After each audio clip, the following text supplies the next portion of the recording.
দোষ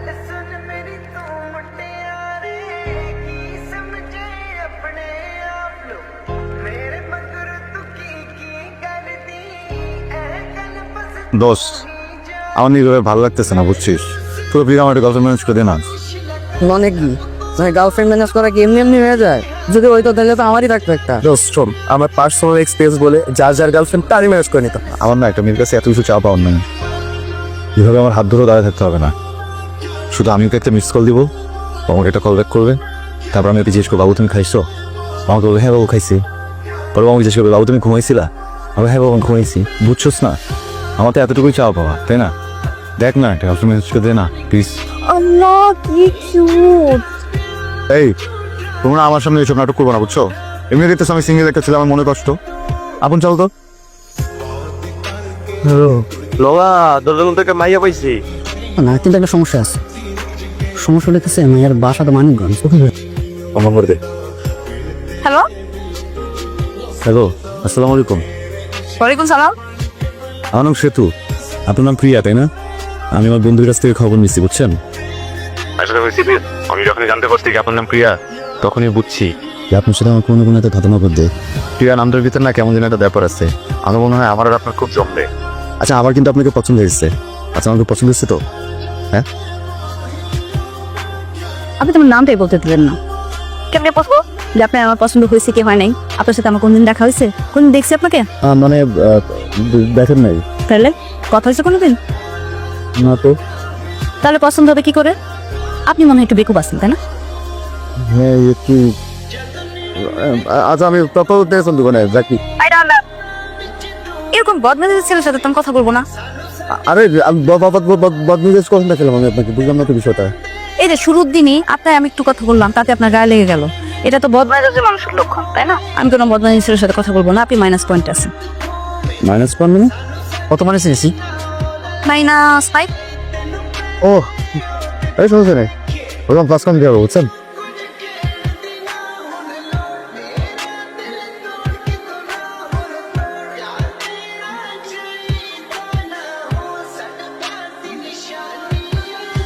তুই আমার প্রেমিকা দিয়েছিস ভালো কথা, বলি না কেন? ওই মেয়ে অন্য ধর্মের। ও তুই আমার জীবনে প্রেশার দিতেছে। আমি তো পুরো ব্যস্ত হয়ে গেছিলাম। একটা মেয়ের খোঁজ পাইছি, নাম জানলাম প্রিয়া। আর প্রিয়া নামে ব্যাগের মধ্যে তার লেখা নাই যে সে কোন ধর্মের। প্রিয়া নামে তো সব ধর্মের মেয়ে হয় না? আটা ছেলে তুই তো আমার কাছে নাই চাইছিলি নাকি? এমনিতেও তো তুই আমার কাছে মাইয়া তো সময় স্পেসিফিক করে বলে দেস নাই যে আমি হিন্দু হতে হবে না, বৌদ্ধ হতে হবে না, মুসলমান হতে হবে না, খ্রিস্টান হতে হবে। বলছিল আমি যে একটা মেয়ের সাথে প্রেম করতেছি, এই মেয়েটা যে অন্য ধর্মের, আমি তো বিয়ে করবো কিভাবে? তুই না বলি প্রেম করবি, এখন বিয়ের ব্যাপার আসলো কোথায়? প্রেম করবো, বিয়ে করবো না? আমি বিয়ে করবো, এটা বল। কি আবার করবি? তোর কিছু করতে হবে না। আমি মায়ের ফোন দিয়ে বলতেছি যে সে তো তোমার লাগে কথা বলবো না। আর আমাদের সম্পর্ক আছে এখন আর আপনি দেন, এটা তো তুমি তো হয়ে গেছে না। আমি কিভাবে ছাড়বো? ওকে ভালো লাগে না কথা বলতে? আমি এক ধর্মের, মেয়ে আর এক ধর্মের। দুদিন পরে এমনিও ছাড়া ছেড়ে যাবো, বুঝছোস না? যেদিন শেষ হয়ে যাবো ওইটা আগে ছেড়ে কি লাভ? ফোনে কথা বলে ভালো লাগতেছে, সেটা কথা বলি।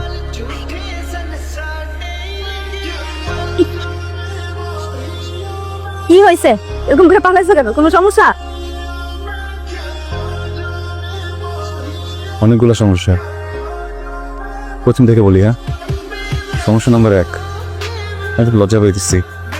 প্রথমবার কোনো মেয়ের সাথে দেখা করতে আসছি তো হাত কাঁপতেছে। সমস্যা নম্বর 2, আমার বিশ্বাসই হইতেছে না যে আমার একটা গার্লফ্রেন্ড আছে। খাটায় কান্না আসতেছে, খুব আবেগ কাজ করতেছে ভিতরে, খুব কেমন যেন অস্থির অস্থির লাগতেছে। এখানে কান্না উচিত কিনা এটাও বুঝতেছি না, কনফিউশনে পড়ে গেছি। তুমি যে বদমেজাজি আর বাচাল এটা তো দিন জানতাম, কিন্তু তুমি তো আসলে একটা সিনেমা। তোমার পয়েন্ট কাটা গেছে, মাইনাস। কত? -10 পয়েন্ট কাটা। কত কাটলা এখন পর্যন্ত? প্রথমে হলো তোমার -5, তারপর গেল -10, তারপর -15, তারপরে আবার -10। কত? 35, 40। 40 -50 গেলে আমার সাথে জানা দিবা, এরপর মাইনাস হতে থাকবে। শুধু প্লাস করবো। তারপরে বুঝে খাবা? আমি চটপটি ফুচকা খাই না, বলছি না? তাহলে কি রেস্টুরেন্টে বসবা? স্টুডেন্ট মানুষ রেস্টুরেন্টে বসাবে? জানি তো ও পকেটে টাকা পয়সা নেই, বসাইতে হবে না রেস্টুরেন্টে। চাই হাতির সামনে হাওয়া বাতাস আছে, একটু বাতাস খাই।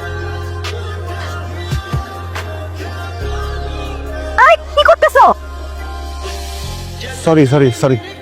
কি? ওই সরি, সিনেমার ভিতর দেখছি না আপনাকে পা ধরে এরকম টান দেয়, কি সুন্দর পাতে উঠে আসে। কোমরে টান দিচ্ছি, তুমি পড়ে গেলা। পা ধরে টাটান করতেছিল কেন? টিফিন টাকা জমাইতেছিলাম, একটা হুন্ডা কিনবো।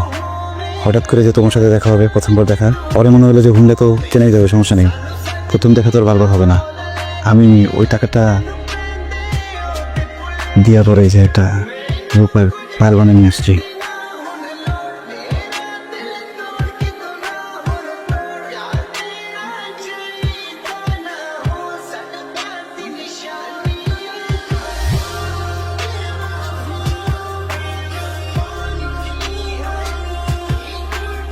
আমি দেখতেছি, হ্যাঁ আমি একটু সময় দাও। এক্সামটা সবসময় আসবেন, পরের বছর পূজাতে আমি। কিরে, কোনে কার সাথে কথা বলস? দাদা ওই বান্ধবীর সাথে। কলেজে যাস ঠিকঠাক মতো? কিন্তু আমি তো শুনি উল্টাপাল্টা কথা।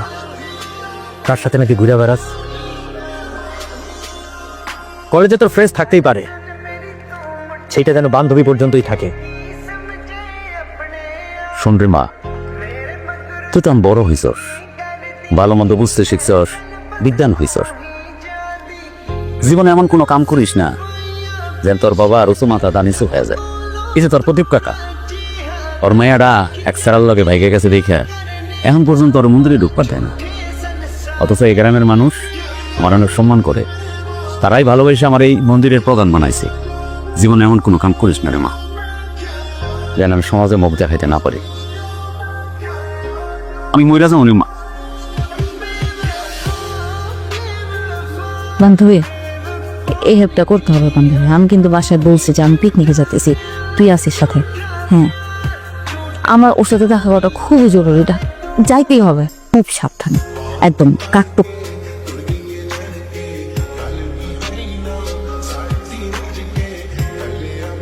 হ্যালো হ্যালো, বাবু, তুমি ফোন দিতেছ না কেন? আমি দেখি। এই কি হয়েছে তোমার, শরীর খারাপ নাকি? তুমি একটু ভিডিও কলে এসো তো।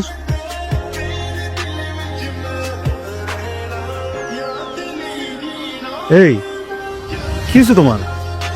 এই চেয়ারে দাগ কিসের? পরে দাদা জানে গেছে তোমার আমার কথা।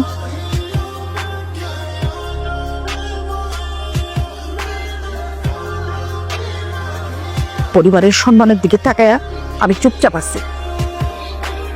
আমার মেয়ে যদি কোনো দোষ না করতো, তাহলে কাইটটা টুকরা টুকরা করে ডাঙ্গে ভাসায় নিতাম।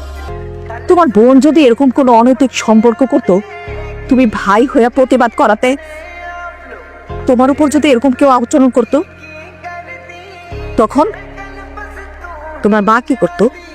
তুমি এক কাজ করো, তুমি না আমারও মাইরা ফেলাও, ওর বাবারেও মাইরা ফেলাও, আমার ঘর বাড়িতে আগুন জ্বালিয়ে দাও। আমি আমার মেয়ের কাইটটা ভাসায় দেবো, কিন্তু তাও একটা মুসলমানের ঘরে আমি দিব না। তুমি এক কাজ করো, তুমি আমার বাইরে ফেলো। হ্যাঁ, মারতে শুনে কেন? মা কি হয়েছে? হ্যাঁ কি হয়েছে? আন্টি প্লিজ, ওকে মারেন না আন্টি। কি করবি? হ্যাঁ কি করবি? আমারে মারবি? মার, দাঁড়ায় আছিস কেন? এই দাঁড়ায় আছিস কেন? মার না, মাইরা ফেল। আমার ছেলেরে মাইরা হয় নাই? আমি অনেক বড় অন্যায় করে ফেলছি। যে বাড়ির মেয়েকে ভালোবাসি ওই বাড়ির একজন সদস্য গায়ে হাত দিচ্ছি। এর পরিবার যে আমাকে মেনে নেবে না এটা আমি জানি, এটা আমি বুঝি। কি করবো বলেন? 5 বছরের সম্পর্ক তো, মাথায় কাজ করতেছিল না আন্টি। আমি যখন সম্পর্কে প্রথমবার গেছি, ওখানে জানতাম না ও হিন্দু। আমি শুধু নামটা জানতাম, প্রিয়া। বাজে নদীর ওর দিকে তাকাইনি, কখনো বাজেভাবে স্পর্শও করিনি। এই মানুষটাকে একজন এইভাবে মারছে, আমি ওর মুখে দাগ দেখে সত্যি মাথাটা ছুটতেছিল না। আপনি আর কখনো ওর গায়ে হাত দিবেন না। আর ওকে যখন বিয়ে দিবেন, এমন একটা পরিবার দেখে বিয়ে দিবেন যে পরিবারে কেউ ওর উপর অত্যাচার না করে। আমি ওর লাইফ থেকে একেবারে সরে যাব, আর কোনোদিন ওর সাথে যোগাযোগ করবো না। ঠিক আছে, কথা দিলাম।